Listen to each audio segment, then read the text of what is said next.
Hey everyone, welcome to season 3, episode 3 with Dr. P.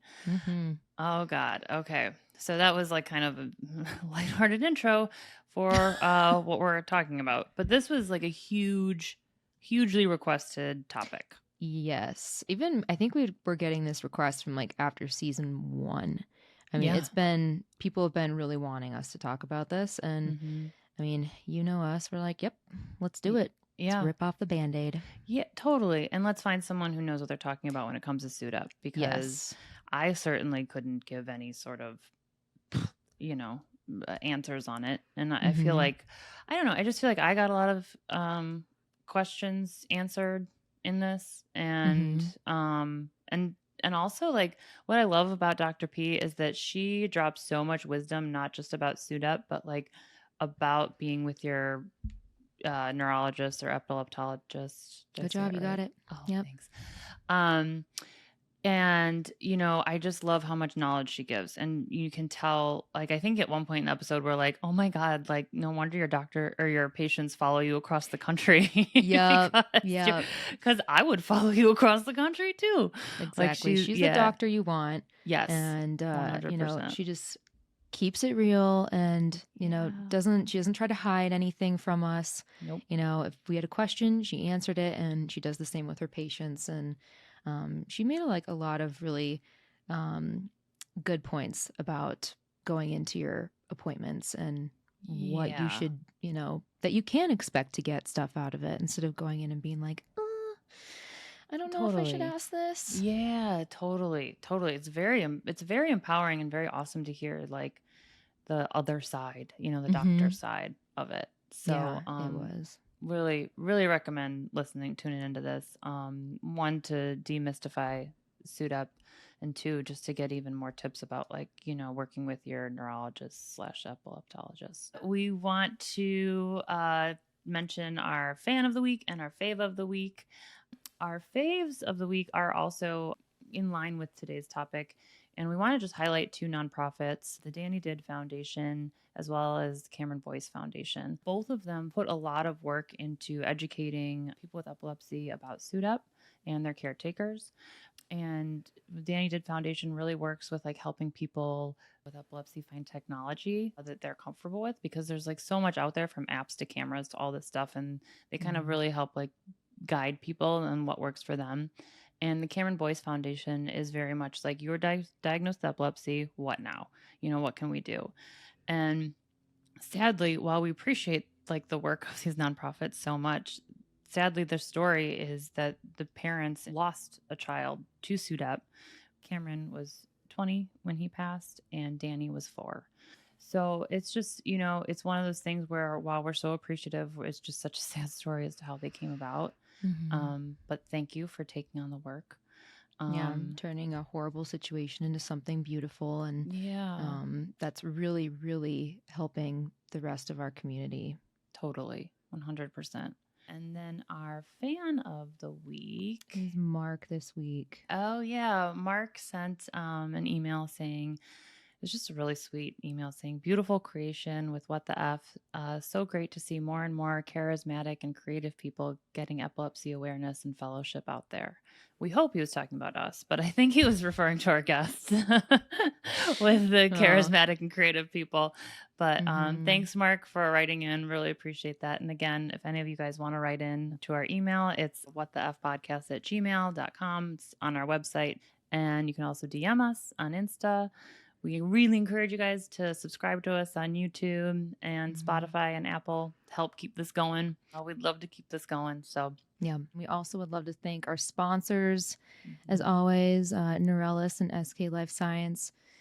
You guys have been with us since day one, and we wouldn't be here without you. So thank you a million. You guys are family. We love working with you guys, both of you. And it doesn't feel like work. It's just like, oh, who do we get to talk to today? Totally. And it's just, 2 extra families that we love to have in our epilepsy community. And they are both doing amazing things for our community. So thank you.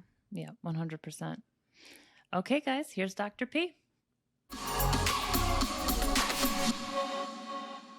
Hey guys, welcome to What the F. We are here today with Dr. Kim Pargeon.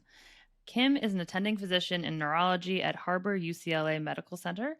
She also has an extensive resume working specifically with epilepsy and on the board of directors of the Cameron Boyce Foundation. Kim, thank you so much for being here. We are very stoked to have you. Thank you for having me. Yeah, absolutely. So, even though we're very excited to have you, we are going to be talking about something that's a little heavier, um, which a lot of people say needs to be talked more about, though. And that's SUDEP, which we understand you have being an epileptologist. Did I say it right, Lexi? We're just saying seizure expert from here on out. Perfect. I love it. So if we could just start with what is SUDEP? And just so that our listeners and us are all on the same page before we dive into, subtopics of it. So, sudden unexpected death in epilepsy patients, or SUDEP. We use that acronym obviously because it doesn't really roll off the tongue to say sudden unexpected death in epilepsy patients every time. Basically, that's when we have a cause of death in a patient with epilepsy that we can't account to something else that's more obvious. Obviously, if somebody dies from a trauma, they have a heart attack, they God forbid, commit suicide or something like that, you could attribute that death to that. But in epilepsy patients, we sometimes have patients pass away and we can't account for it in another way. At this point, we think there probably is some interplay between the seizures themselves and the cardiovascular system and the pulmonary system. In other words, breathing, heart, and the seizures. But since patients aren't monitored 24/7, with an EEG or a heart monitor or a breathing monitor, we can't always say exactly what the cause is. It just seems like a topic to be explored. Why do you think that people keep saying we need to talk about this more, we need to talk about this more, we need to talk about this more, if it kind of just has that like like talk about this sort of attention to it? I think part of it's because it's a topic that makes people feel uncomfortable. A lot of people don't realize how dangerous seizures are. So when someone's addressing their patient in a visit, a lot of doctors don't bring up that seizures can be life-threatening. Most seizures stop on their own after a minute or two or less. Most seizures obviously can be dangerous for other reasons if they happen at a bad time, like when you're crossing the street or when you're, up on a ladder or doing something where you could get injured or hurt, taking a bath, swimming in a pool. Those things are pretty obvious, but most people don't realize that seizures actually can be dangerous and can be life threatening. And for some reason, a lot of doctors feel uncomfortable bringing those things up. I think partly because it's a tough conversation. Um, at this point, we don't know exactly what causes SUDEP. Like I said, there could be some interaction between those different systems. We have some ideas what the risk factors are because those are the things we see them more so in some patients than others. And I'll tell you about those in a second. But a lot of times, because it's upsetting to patients and it scares people, people don't like bringing up things that are uncomfortable. You want to have a positive visit. You want to say, well, your seizure's getting better. And a lot of times we don't like talking about things that are scary. And so bringing up those possible causes of potential death in an epilepsy patient isn't a positive thing during a visit. So there's status epilepticus, which means the seizure keeps going on its own and it doesn't stop on its own. That can be one thing, which doesn't seem quite as scary, but a lot of times doctors don't bring that up either. And then SUDEP is another thing. Okay. Yeah, I remember when my doctor brought it up and she said, she even prefaced it with like, okay, I'm going to talk about this thing. I don't want to scare you because I was having nocturnal seizures. And so she was like, and she was the one who kind of insisted I get like a camera in my room to watch me at night, and it would, have an alarm and everything attached to it. Which, it didn't, I didn't have great luck with that camera. It didn't catch really anything and just caught me like kind of like moving it, like, oh, here you turned from your left side to your right side. Like it's not, I didn't have good luck with that, although I know some people do. So, um, but it's just so interesting that that's the common thing, that even so common that that's how my doctor addressed it. Like, I wish someone sat me down and said, okay, here's this conversation. Because for me, it was just kind of slipped in. It was, I'd failed, I think at that point, 3 or 4 drugs. I was at a big, big facility. And, they just all of a sudden this term SUDEP kind of started coming up. And I was like, hold on, what does that mean? And he just was like, oh, yeah, this. And I'm like, no one's talked to me about that yet. And he's like, oh, okay. So yeah, here's pretty much, what we know.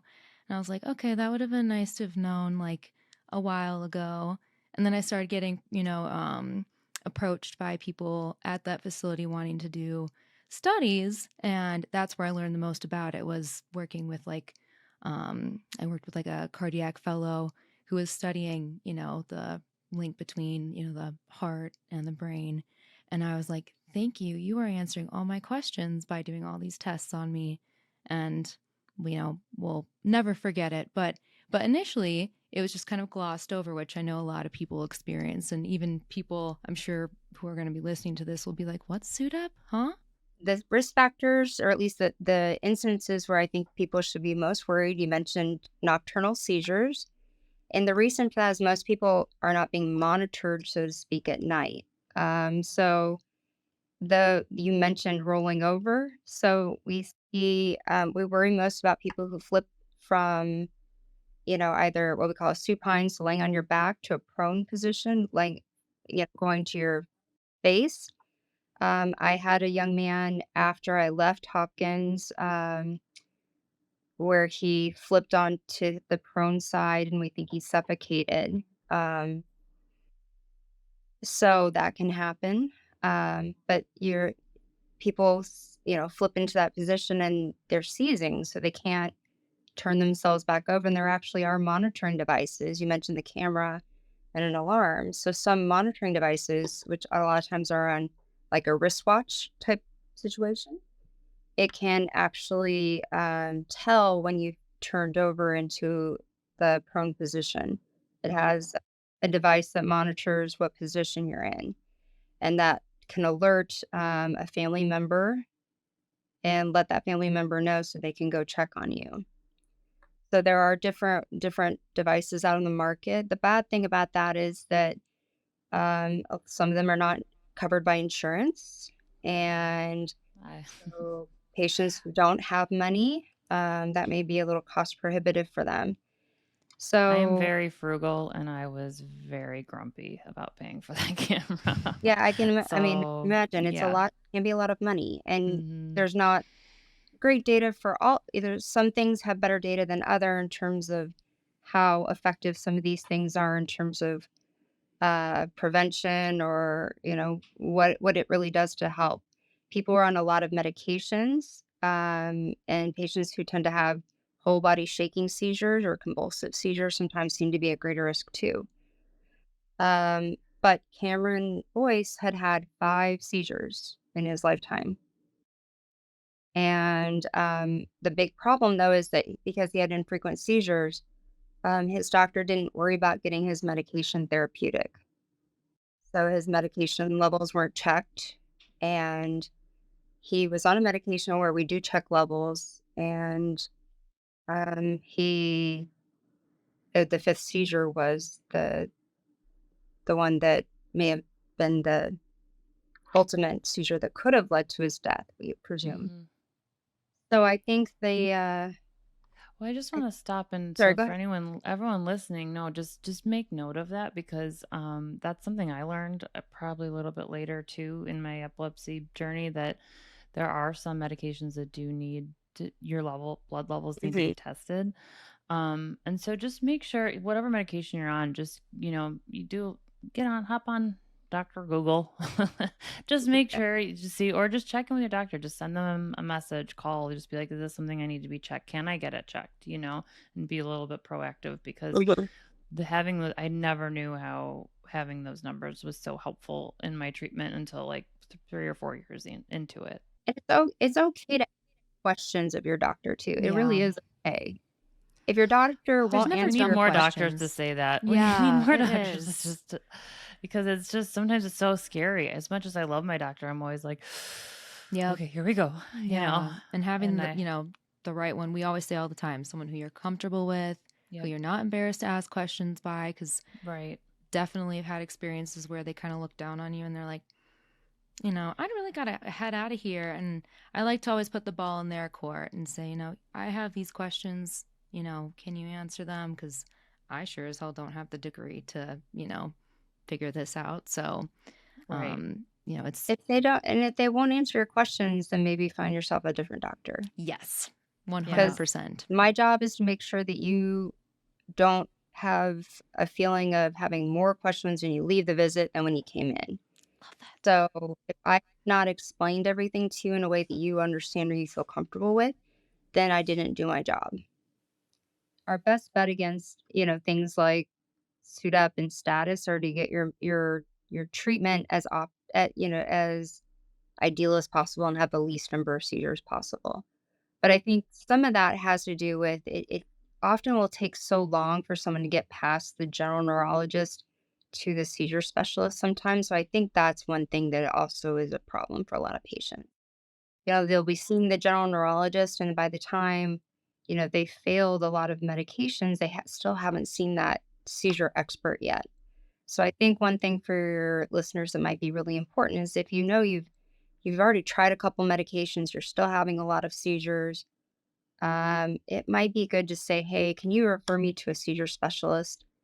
Um, and I think that might be the way to advocate for yourself. If you're in an area where you don't have a lot of options, uh, there are ways to see a seizure specialist through telemedicine now, especially since we've gone through the pandemic.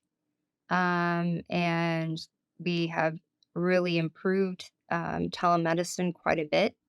And luckily, most people with epilepsy have pretty normal exams. So being able to at least talk to a seizure specialist at a big academic center or a big center is now more available to people than it was before in smaller areas. So I think we've now kind of realized we can still see people in that capacity without having to have them drive 3 hours somewhere. I did not know that, and I love that telehealth is becoming more and more prominent in this sphere. That's wonderful. Especially we were kind of forced to do it anyway. So I think people realize Right. in this situation, most of the exams are pretty normal. I'd be willing to bet if we examined you, both of you, the exam itself isn't the part that's really going to help decide what we do with you. It's more the history that you give us and what's happened to you in the past and what medicines you've tried in the past. They're going to be more helpful. Yeah, totally. And I think I love that. I want to like highlight that too. It's your history that is like the biggest, determining factor in moving forward, because I think so many times I hear this from so many people. I've experienced it myself where, after you just feel kind of crazy because it's like, well, you hear from, some expert, like, well, that's not possible. Or from a doctor, well, that's there's no way that could happen. And you're like, but it did. And I don't know what else to do because now I feel like I'm nuts. So like kind of it took me so long to just finally like own, and say, no, like this is what's happened. This is what is happening. I know Lexi, you've been great about this forever because you've, taken notes, not forever, but you Mom take forced notes me. and your mom, doc mom is the best and has, also takes copious notes on what's going on. But yeah, I think that's a really important thing to just, point out, and that, we're so thankful to have doctors like you who listen to our history and take that seriously. History is really in neurology is so important. It's very hard to, it's hard to discount what you're experiencing and what you're feeling because I can't say what you felt or Yeah.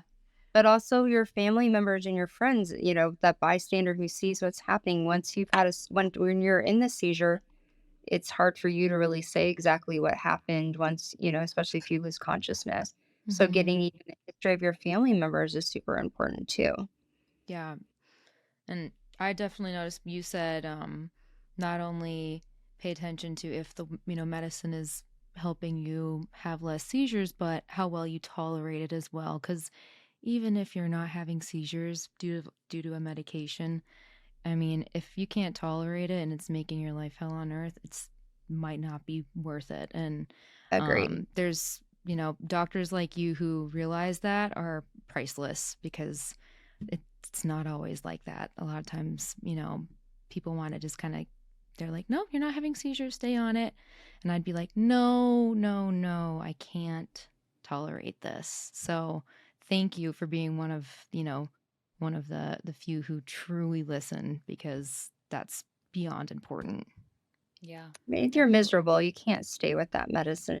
I do wish we get to that point where you can scan your genetic barcode and go, okay, this is the right medicine for this person, but Oh, we're not quite, there yet. not So that's quite there. Yeah. why we have to do this trial and error, and it sucks because people are like, Mhm. God, I have to try another one. I'm like, I know, I'm sorry. Yeah. Like, Yeah. people do okay on this one. And you're like, well, not me. And I'm like, Yeah. okay. Yeah. Exactly. Then you walk back in, you're like, I thought people said this was a good one. They're like, Yeah, Yeah. and you're like, just gotta sorry. try it. It's quite But a roller coaster for everyone, I yeah. tried, on both but sides. Okay, so back to SUDEP. So I know you had mentioned some risk factors. Did we hit all of those, or were there more? so the main ones I would say would be nocturnal seizures, convulsive seizures, and patients on multiple medications are probably the main ones to be worried about. I guess nocturnal seizures in people who are not monitored at night. So if you have someone who's sleeps by themselves, lives alone, those would be ones I would worry a little bit more about, I guess, when you're talking about nocturnal seizures. Yeah, I Uh, think that's why my doctor made me get that camera, because yeah, on not being monitored, living alone, the whole thing. yeah, exactly.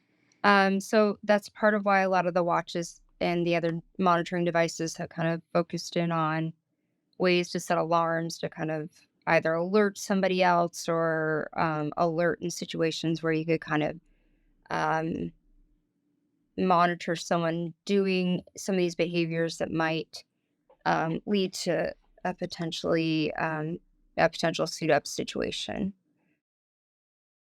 Right now, I mean, researchers kind of has two different veins. There's one where they actually create mice and other animal models for suit up, which is one avenue. And then you also have kind of the clinical research where you look at either people who have just happened to be monitored during a suit up or a pre suit up event or suit up event.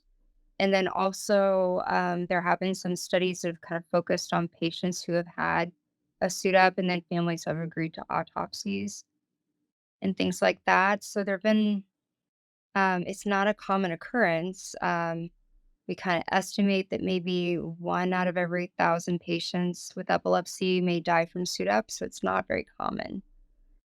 Um, but again, that's an estimate. Sometimes it's not always clear. Even as it is, we know mortality, morbidity is a little higher for epilepsy patients than it is for the general population. But again, that could be from different things. Yeah. Um, is it because of SUDEP? Is it because of status? Is it just because there could be more accidents or could be other things at play? So when you look at big population studies, it doesn't always tell you exactly why something is what it is. But I think the thing really that we have to hammer home to our patients is that our key with all of this is that seizures every month, every week, that's not good. That's not acceptable, especially if someone's on a lot of medication. But a lot of patients get very scared when you try to talk to them about surgery or device placement. Um, and I do think that should be that shouldn't make patients more scared to talk about doing surgery and device placement than talking to them about the potential dangers of having continued seizures. And I think that's where we kind of fail our patients. A lot of our patients are like, oh no, I don't want to have brain surgery. I'll be a vegetable. Or, you know, I heard so and so had this and they died from the brain surgery. It's like, but you understand you're losing function in your brain little by little by continuing to have seizures. Uh, Most common place where people have seizures coming from are the temporal lobes. And so losing memory function, they're losing things that are really important that I mean, you both probably understand. And we have patients coming that have had decades of seizures, and they're like, my family members are angry with me because I can't remember any conversations we've had. I don't remember what I did yesterday. I can't remember what I had for lunch today. And they're mad because they think I'm doing this on purpose. It's like you're not doing it on purpose, but they don't understand that this is part of having repeated seizures that are damaging, destroying brain cells and your temporal structures that are supposed to lay down new memories. So that shouldn't we shouldn't just have patients feel like they can't get epilepsy surgery because that might kill them, versus something else that could be a real danger to them. Uh, Epilepsy surgery is relatively safe, especially if it's well planned and you have a good epilepsy surgeon. So I always think it's important to hook them up with people who've had epilepsy surgery before, good and bad, and, Yes. let them talk to somebody who's had it before. Yeah, And that's the only time I tried the VNS for 5.5 years. When they first mentioned it, I was like, I don't know. And I was kind of looking at the device, in the office, and I called up a girl that I had just met at the local foundation out here in Denver. And I knew she had it, and she came over and just like let me feel it, told me what the experience was like. And I called them the next day. I was like, sign me up. I'm comfortable with it now. Mhm. And I've since then gotten it removed. Now that I'm seizure free from something else. But um, I mean, just being able to talk to someone who'd experienced it was worth $1 million compared to just like, as you said, talking with someone who hadn't experienced it. I mean, I can tell you about these devices and surgery all I want, but I've never had brain surgery. Mm-hmm. I've had a device placed. I used to tell Yeah. patients about my husband who's had brain surgery for a different reason, and, so I could tell you what it felt like from a patient's family member standpoint. Mm-hmm. Of course, then my husband and I ran into one of my patients on the Upper West Side of New York, and she's like, "Oh, can I see your scar?" I want to do that so many times with people when I see that they have the same scar I do, like my same brain surgery scar. I want to just be like, "Hi," like like, Mm-hmm. can we like chat? All right, yeah, like twins. Mm-hmm. But but I love that woman's bravery. I don't think Yeah. I could do it. That's how it should be. I mean, yeah, share your most vulnerable moments, vulnerable scars. Well, that's the whole thing. It just makes everyone feel less alone, less scared. So I guess like the question that we always run into a brick wall is with like, and you've mentioned, devices and things like that, but is there like what if you know you're at risk, what should we do? Or what can we do? Um yeah, when we know we're at risk. Like I said, I think the biggest thing is to try to work on getting controlled as well as you can with the regimen that you're on. And the big thing is to try to work on minimizing big whole body shaking seizures, the convulsive seizures. So, generalized tonic-clonic seizures seem to be the worst culprits, and that seems to put people at more risk. And then I would say, um, if you can afford a monitoring device, that might be helpful. But again, if you're home alone and you don't have another person with you, I don't know how helpful those are if you're working on, you know, paying for something like that. Who is the information being sent to while you're asleep? So I think the monitoring devices might be more helpful if you lived with someone and like say a parent and a child or, a family member and it wakes up the family member. But if you're home alone, I don't know who's that going to wake up. No one Um, in my case. No one. you know, Because so I originally had it waking up me, and then that's just asking for more seizures because, yeah, you know, so you don't get any if it's sleep. yeah. There are some people who have also gone through some of the foundations and gotten seizure dogs. Um, so again, I there's kind of some mixed information about whether that's helpful or not, but that's another possibility. Some of them kind of work on turning the patient over if they seem to be having a seizure, or can alert the patient if they think they're about to have a seizure, and then that you can kind of get into a safe place if that happens.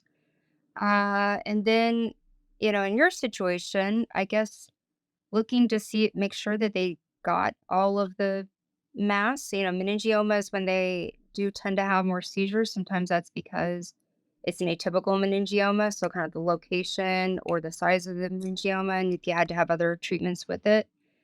Um, and then again, it's just working with your individual doctor to try to get you on the least amount of medication that works the best for you. But I know in your situation that can be kind of difficult, and sometimes trying to find the right medication Yeah. is hard. Do you Yeah. still have convulsions, or do you have mostly small No. So seizures? I haven't had a nocturnal seizure that I'm aware of because I always joke that I was very single during this entire time that I was having nocturnal seizures. So there was, no witness and no one to confirm it. Um, but I haven't had one in years. Okay, And good. Knock on wood. yeah, I know. That's amazing. It's yeah. So and then I have partial complex seizures now. Okay. So and we're working. Yay. Yeah. Yeah. Mm, Yeah, we're working. I'm working all the time trying to find something that works with me and my doc, and she's always willing to try, you know, try something new, see what we can do. So, I'm currently in the middle of a med decrease because sometimes you can be on too many medications. I found for me anyway, and it actually the side effects of making me tired were causing me seizures. So that was a few years ago when I was, but now it's like, okay, let's try and decrease this one and see if that is also part of the cause. So it's a lot. It's a lot of trial and error, a lot of being patient, a lot of, you know, um, taking breaks from it sometimes when you just can't, because that takes a toll. And Lexi knows that better than anyone. Oh yeah. Um, yeah, that onboarding and deboarding and increasing and Why I live in decreasing. Colorado, I was just like, I at least need to live in somewhere pretty that I can do all this in, where I can be outside and just like stare at the mountains. Even if I can't make it there, I Yeah. will just, yeah, that was important to me. So, Well, at least in Chicago, you have some public transportation too. So yeah, that Oh, she's got yes, that. I'm so lucky to have I love taking the bus. I love taking the L. I don't know why, but I just do. I'd rather take that over, paying for a ride share any day. So very lucky to have that. And to get to my doctor's appointments. don't stand on the platform edge. Whatever you do, that's No. Oh, subway. that yeah, Don't be the nope. person looking down the track and going, "It's train Nope. coming." Nope. I always stay because I have had a seizure there on the platform, and it's not fun, but I survived. I'm okay. Very lucky in that regard. But yeah, it's just that's always the thing where I'm like, just stand in the middle and Yeah. you know. Good Fall against idea. other people's bodies. Yeah. Very good idea. So, we really appreciate you having this candid conversation with us about SUDEP. And you did mention Cameron Boyce, and you are on the board of directors there. And we were just wondering if you could tell us a little bit about the foundation and also your work there, and and your not only your work there, but the foundation's work as a whole. I would be happy to. So, Cameron passed away at the age of 20, unfortunately. And his parents, Libby and Victor, wanted to try to do something in his memory. He was a big advocate for a lot of different things, but they wanted something positive to try to come out of his passing. So they established this back in July of 2019. I joined a couple years ago. And so far in the last 3 years or so, they've raised about $1 million. They partnered with something called Cure Epilepsy, which is kind of a research funding organization. So we've funded, I think we funded about 2 or 3 researchers so far and given two-year grants, about $350,000 so far. The That's other awesome. part of the money that we've raised, we put towards a lot of education and advocacy. Cameron had some other interests as well, which we've been trying to funnel more things towards epilepsy now. He had some interest in kind of some clean water initiatives and some arts, not guns kind of initiatives too. But we've been trying to funnel things more towards epilepsy to try to focus. One of the things we were very interested in is something called the Now What campaign, which is basically now that you've been diagnosed with epilepsy, now what do you do? To try to help young, teenagers, college students, young adults sort of deal with epilepsy. And so we came up with a college resource guide. And we've also kind of grown a very big social media presence. So we have about 1.3 million followers online from Not anywhere bad. from YouTube, Instagram, etc., all the different things, Twitter, everything else, probably things I don't even know what they are because I'm getting old and I don't know everything. You're in Uh, good camp here. We don't either. But we really are really excited about the response we've had because we are able to bring up a lot of topics like your podcast does for people who don't really feel like they have a forum to talk about things with. They can ask questions of each other. They will often kick questions back to me and the neurosurgeon. We don't dispense advice, obviously, over the internet, but if there's kind of a Sure. general question, they'll ask us if we can kind of help a little bit to sort of direct things towards so that way they can kind of find resources if they need it. We have a website too that people can go to for more information, and they're not really hard to figure out. It's the CameronBoyceFoundation.org. And we'll And have a link to that in our podcast description oh, for awesome. sure. Thank Yeah. you. But but I think the nice thing about this is it's really geared towards not only trying to fund research, but also trying to improve both education of our community and the people with epilepsy and making them feel heard. But our other goal is to sort of help reduce the stigma associated with having epilepsy. Yes. And I think that's really hard. And one of the things I've noticed with a lot of my patients is that, they don't look sick to people. They don't look like they have a chronic that a medical million condition. times. And when they have a seizure, it scares other people and they think, there's something weird and wrong with them. And they're not, a lot of people are scared to death of seizures. They don't know what to do. We still have people that want to pry someone's mouth open and stick something in their mouth Oh or my God, yes. do That's something still a crazy. thing. So we're still behind the times in terms of education of the public and having people understand what to do with someone when they have a seizure. There's a lot of things that the public could understand better about epilepsy. Agreed. The seizure training, should there's CPR training, but someone's more likely to have a seizure than they are to need CPR. So that's just beyond me. Kim, thank you so much for being here. Thank you so much for this conversation. I'm so glad you're in this sphere. I'm just glad when I see people like you doing fucking awesome work. So thank you so much.